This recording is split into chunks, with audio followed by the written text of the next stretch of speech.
জমানার বড় কোনো আলেম সে নয়, সাধারণ একজন কাটুরিয়া কি করে আল্লাহর ওলি হতে পারে? কাফন দাফন শেষ করে বাড়িতে চলে গেলেন। আব্দুর রহমান স্ত্রীকে ডাক দিয়ে বলতেছে, ওরে বোন, তোমার স্বামীর জীবনে এমন কোনো আমল আছে কি যেই আমলের কারণে তোমার স্বামীকে আল্লাহর ওলি বলা যায়? তোমার স্বামীকে আল্লাহর ওলি বলা যায়? আব্দুর রহমানের স্ত্রী বলতেছে, ওগো ইমাম গাজ্জালী, আল্লাহর ওলি, আমার স্বামীকে আল্লাহর ওলি বলা যায় বেশি কোনো কারণে নয়। আমার স্বামী দুনিয়ার মধ্যে বড় কোনো আমল করতো না। ইমাম গাজ্জালী রহমাতুল্লাহি আলাইহি ওয়াকিয়ার মধ্যে একটা ঘটনা এসেছে। ইমাম গাজ্জালী রহমাতুল্লাহি আলাইহি রাতের বেলায় ঘুমিয়ে আছেন, তো আল্লাহ তাআলা ডাইকা ডাইকা বলতেছেন, ইমাম গাজ্জালী রে, ও ইমাম গাজ্জালী, যাও তুমি রহমতপুর গ্রামে চলে যাও। অমুক গ্রামে আমার একটা বান্দা, পেয়ারা বান্দা মারা গেছে।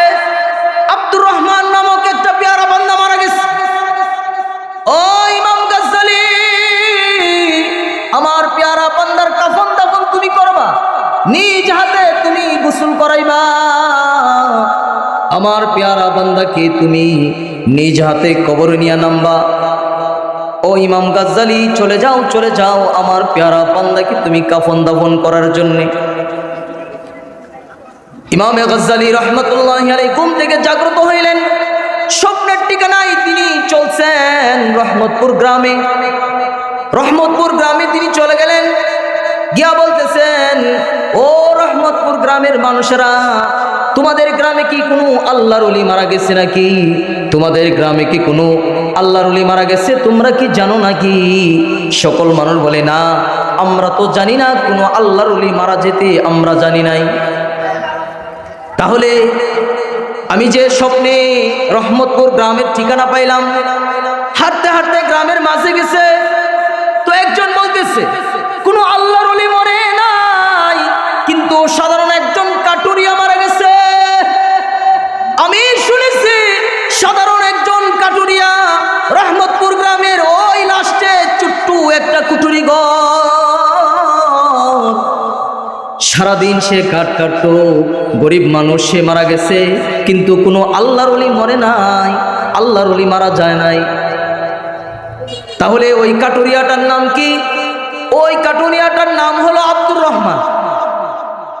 ইমাম গাজ্জালী বলে, তাহলে কি ওই কাটুরিয়াটাই আল্লাহর ওলি? ইমাম গাজ্জালী চলে গেলেন, গিয়া দেখতেছেন তার সন্তানাদিরা কান্দাকাটি করতেছে, বলতেছে, তোমার আব্বা, তোমার বাবার নাম কি? আব্দুর রহমান। আমার বাবা কাঠ কাটতো। আচ্ছা বলো না সন্তানেরা, তোমার বাবা কি ওলি হওয়ার জন্য এমন কোনো কাম দুনিয়ার মধ্যে করতো নাকি যে তোমার বাবাকে ওলি বলা যায়? না, আমার বাবাকে ওলি বলা যায় এমন কোনো কাম আমাদের চোখে ধরা পড়ে নাই।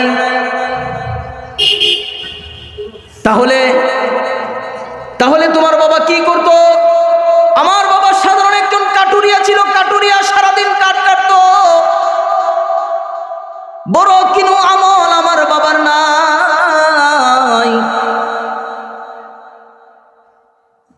ইমাম গাজ্জালী রাহমাতুল্লাহি আলাইহি বলতেছেন, যাও, আমি স্বপ্নের মাধ্যমে পেয়েছি তোমার বাবার গোসলের দায়িত্ব আল্লাহ তাআলা আমাকে দিয়েছে, তোমার বাবার কাফন দাফনের দায়িত্ব আল্লাহ তাআলা আমাকে দিয়েছেন।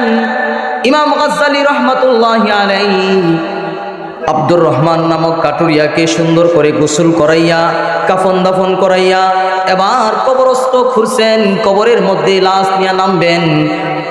ইমাম গাজ্জালী রাহমাতুল্লাহি আলাইহি কবরে নামছেন, তো কবরের ভিতর থেকে মেশক আম্বরের ঘ্রাণ বের হইতেছে, মেশক আম্বরের ঘ্রাণ বের হইতেছে। আল্লাহু আকবার, চমৎকার ঘ্রাণ বের হইতেছে।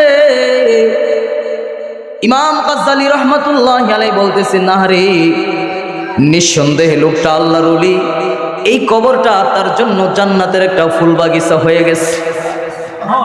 ইমাম গাজ্জালী রাহমাতুল্লাহি আলাইহি আব্দুর রহমানকে সুন্দর করে কাফন দাফন করাইলেন, কবরস্থ করলেন। একটা একটা খাটিয়া কইরা দিতেছেন, চোখের পানিগুলা জোরে জোরে পড়তেছে আর বলতেছে, আহারে সাধারণ একজন কাটুরিয়া কি কইরা এত বড় আল্লাহর ওলি হইতে পারে? সে তো বড় বড় কোনো আলেমও ছিল না, সে তো কোনো হাফিজও ছিল না, জমানার বড় কোনো আলেমও সে নয়। সাধারণ একজন কাটুরিয়া কি করে আল্লাহর ওলি হতে পারে? কাফন দাফন শেষ করে বাড়িতে চলে গেলেন। আব্দুর রহমান স্ত্রীকে ডাক দিয়ে বলতেছে, ওরে বোন, তোমার স্বামীর জীবনে এমন কোনো আমল আছে কি যেই আমলের কারণে তোমার স্বামীকে আল্লাহর ওলি বলা যায়? তোমার স্বামীকে আল্লাহর ওলি বলা যায়? আব্দুর রহমানের স্ত্রী বলতেছে, ওগো ইমাম গাজ্জালী, আল্লাহর ওলি, আমার স্বামীকে আল্লাহর ওলি বলা যায় বেশি কোনো কারণে নয়। আমার স্বামী দুনিয়ার মধ্যে বড় কোনো আমল করতো না, আমার স্বামীর দুনিয়ার মধ্যে এমন কোনো আমল ছিল না, কিন্তু আমার ঘরে ভালো কোনো ফার্নিচার নাই, ভালো কোনো খাটের জিনিস নাই, কিন্তু আমার ঘরে একটা কোরআন শরীফের কপি আছে, কোরআন শরীফের কপি। যেই কোরআন শরীফের কপিটা আমার স্বামী আব্দুর রহমান সকালবেলায় যখন খাট কাটতে যাইতো, আমার স্বামী কোরআন পড়তে পারতো না, আমার স্বামী কোরআন পড়তে জানতো না। আমার স্বামী সকালবেলায় যখন খাট কাটতে যাইতো, ফজরের নামাজটা পড়া আল্লাহ তাআলার এই কোরআনে কারীম খুইলা প্রত্যেকটা আয়াতে আয়াতে আঙ্গুল কুড়াইতো আর বলতো, আল্লাহ,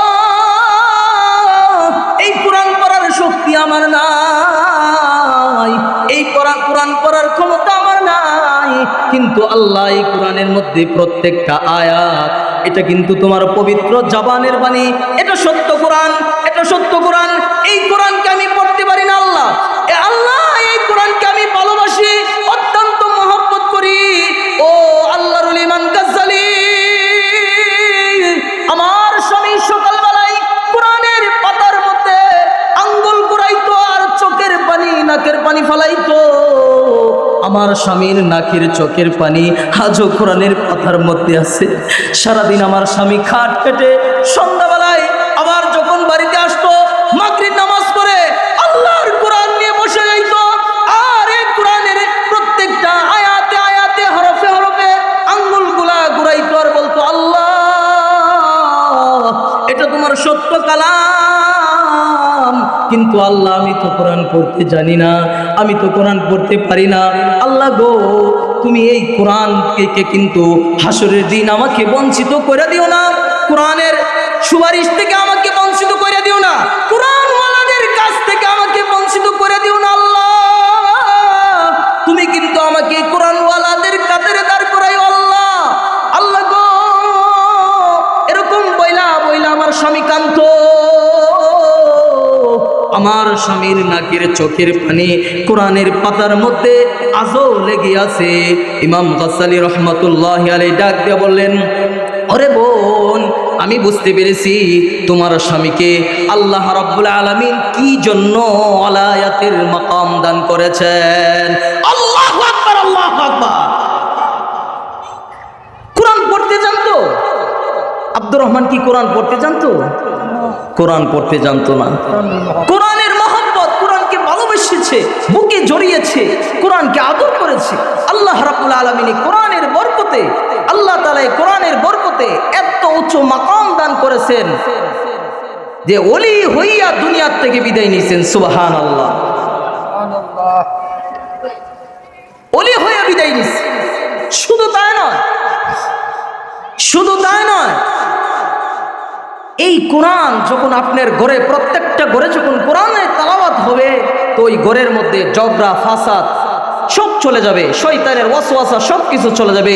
এই কোরআনের বরকতে ঘরের ভিতরে নাযারাত আলাইহিমুস সাকিনা নাজিল হবে। সুবহানাল্লাহ। আজকের থেকে আপনারা কে কে ওয়াদা করতে পারবেন, যারা যারা কোরআন শরীফ পড়তে জানে, প্রত্যেকটা ঘরে কোরআনের তেলাওয়াত সকাল সন্ধ্যা করাবেন? কে কে পারবেন? দুটো হাত তুলে দেখান তো আল্লাহকে, দুটো হাত তুলে দেখান। আল্লাহ, তুমি কোরআনের তেলাওয়াত প্রত্যেকটা ঘরে ঘরে চালু করে দাও। সকলে বলেন আমিন। নবীদের এক নম্বর কাজ বললাম, নবীরা এক নম্বর কাজ হলো জনসাধারণের মাঝখানে নবীরা আল্লাহ তাআলার কোরআনের তেলাওয়াত পড়ে পড়ে শোনাইতো। আর এই কোরআনের তেলাওয়াতের কারণে তাদের দিলের কুফরি গুলা সরে সরে পড়ে যাইতো, ঠিক কিনা বলেন?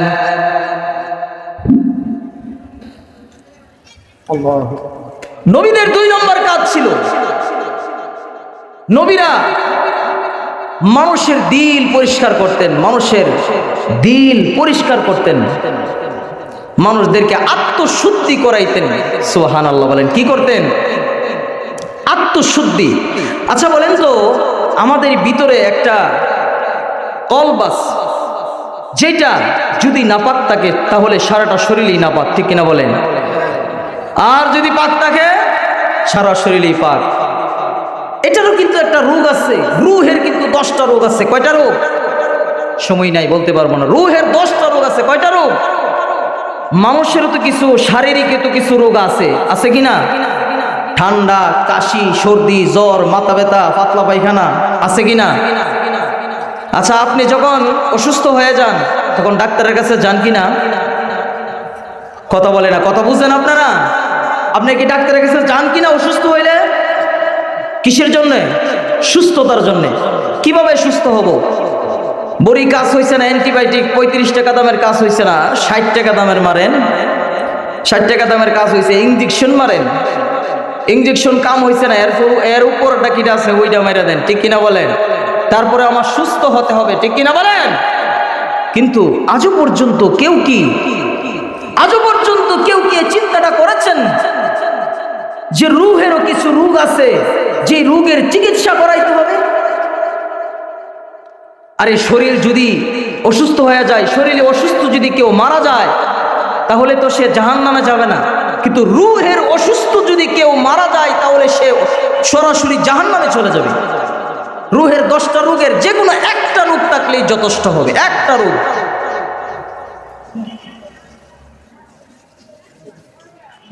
কিরে, রিক্সা চালাইতে যাও না? আরে শরীর ভালো না। অমুকের বাবা মোটর সাইকেল লয়ে বাইর হও না ভাড়া মারার জন্য, তো শরীরটা ভালো না। খেতে গিয়ে কাজ করো না, শরীরটা ভালো না। শরীর না ভালো হইলে দুনিয়ার কাজকর্ম করতে ভালো লাগে না, কামাই রুচি করতে ভালো লাগে না। নাকি ভালো লাগে? অসুস্থ লইয়া, পাতলা পায়খানা লইয়া কামাই রুচি করতে ভালো লাগে? মাথা ব্যথা, কাশি, সর্দি, জ্বর, অসুস্থ লয়ে যেরকম ভাবে কামাই রুচি করতে ভালো লাগে না, ঠিক রুহের অসুস্থ আছে, ওই অসুস্থ মানুষের ভিতরে থাকলে মানুষের আল্লাহ আল্লাহ জিকির করতে ভালো লাগে না, কোরআনের মাহফিল ভালো লাগে না, হুজুর ভালো লাগে না, কোরআনের শব্দ ভালো লাগে না, আজানের শব্দ দূষণ হয়ে যায়, ঠিক কিনা বলেন? তার রূহটা মরে গেছে, অসুস্থ হয়ে গেছে। এই জন্য রূহটাকে চিকিৎসা করাইতে হবে। হাকিমুল উম্মাত আশরাফ আলী থানভী রাহমাতুল্লাহি আলাইহি বলেছেন, রূহটাকে তুমি পরিষ্কার করার জন্য, আত্মশুদ্ধি করার জন্য 3 কাম করবা। কয় কাম করতে বলছেন? 3টি কাম করবা। তোমার রূহ পরিষ্কার হবে, তোমার দিল পরিষ্কার হবে, এর জন্য তোমার 3টা কাজ করতে হবে। হাকিমুল উম্মাত আশরাফ আলী থানভী রাহমাতুল্লাহি আলাইহি বলেন, 1 নাম্বার কাসরাতে যিকরুল্লাহ, বেশি বেশি আল্লাহর নামের জিকির করবা, তো তোমার দিল পরিষ্কার হবে। লোহা যেরকম ভাবে জং ধরে যায়, রেত দিয়ে পরিষ্কার করা হয়, জিকিরের কারণে মানুষের রূহের ময়লা আবর্জনা গুনাহগুলো পরিষ্কার হয়। আল্লাহু আকবার। হাকিমুল উম্মাত আশরাফ আলী থানভী রাহমাতুল্লাহি আলাইহি বলেন, 1 নাম্বার হলো কাসরাতে যিকরুল্লাহ, বেশি বেশি আল্লাহ তাআলার নামের জিকির করবেন। করতে পারবেন তো ইনশাআল্লাহ? বেশি বেশি আল্লাহ তাআলার নামের জিকির করবেন। এখন যদি বলি যে প্রতিদিন আধা ঘন্টা পরিমাণ বসে বসে তাসবিহ জপবেন, জিকির করবেন, দৈনিক 5 ওয়াক্ত নামাজ পড়বেন, বলবেন যে হুজুর সময় নাই, সারা দিন কাজে কামে ব্যস্ত, হুজুর সময় একেবারেই নাই। সময় আর কোন সময় আপনার আমার আসবে বলেন? এই তো কালকে আমার ভৈরবের পাশে বাইজিতপুর সিএনজি অ্যাক্সিডেন্টে 5 জন একসাথে শেষ, এবার ফিনিশ হয়ে গেছে। তার মধ্যে 4 জনই যুবক। এই যুবকই কি জানতো আমার জন্য জীবনের শেষ যাত্রা আমি দিচ্ছি। হে যুবক, একজন যান না, এদিক দেখি বাজার জমায় দিচ্ছি একটু, একজন একজন একজন, সবাই না। যুবক জানতো না, যুবক যদি জানতো তাহলে যুবক এবাদতে লেগে যাইতো। বাবা এখনো সময় আছে, এখনো সময় মসজিদে আসেন, এখনো সময় আছে, আল্লাহর কদমে আসেন। উপায় নাই, উপায় নাই, আল্লাহর কদম ছাড়া উপায় নাই। হঠাৎ করে চলে যাবেন আর গিয়া বলবেন হাই হাত আলিমা তো আদুন, কি করলাম, এটা কি করলাম, দুনিয়ার সময়টা অযথা কাটাই আসলাম, এখন তো আমি ধরা পড়ে গেছি।